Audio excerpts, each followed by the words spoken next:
Okay guys, this time, unit 0.3, we're going to talk about simplifying expressions. This is something that you've already been familiar with, but anyway, we're going to review it again.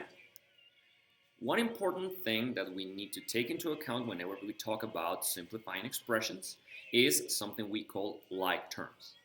We already reviewed what a term is. A term is either a constant, a variable, or a combination of it. A variable can have a coefficient with it, right?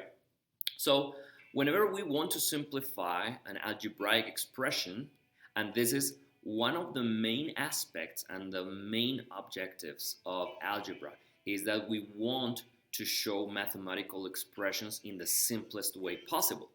That's our goal. So whenever we talk about simplifying an expression, it means that we are going to first identify the terms that are similar or like terms in an expression, combine them, and then when I do that, I will show the simplest form of that given expression. Whenever we talk about like terms, we, as I mentioned, we say constants, and constants themselves can be combined. It means that if I am going to perform an operation of addition or subtraction, they can be simplified to just one term.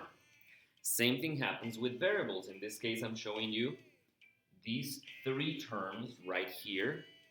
3x, 2x, and negative x are what we call, remember, like terms. So when you run into like terms, again, we are going to be able to simplify them if we are going to perform an addition or a subtraction. So let's work on the first example we have here. We have this expression. How many terms does it have? It has 4 terms. 3, 5y, negative 5, and 7y. How many variables do you see here? Just one. What is it?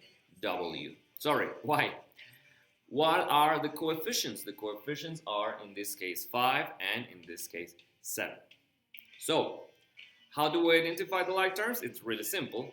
We have 3 and 5. Well, and negative 5. So in this case, what is 3 plus negative 5? It's a negative 2. So we just write it down.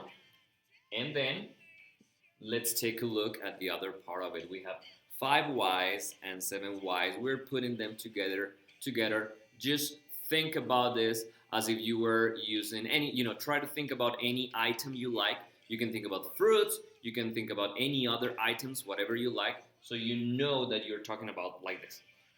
5y's and 7y's, it means we're talking about 12y's. You could say, well, I have 5 ice creams and 7 ice creams. I have 12 ice creams. Anything you might think of to facilitate, the thinking process. So 5 and 7 is a 12, 12y, and that's it.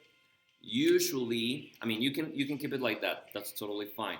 But usually, we tend to write the terms with the variables first, and at the end, we write the constant. So this can also be written as 12y minus 2. This is another way of writing the expression. And that's all.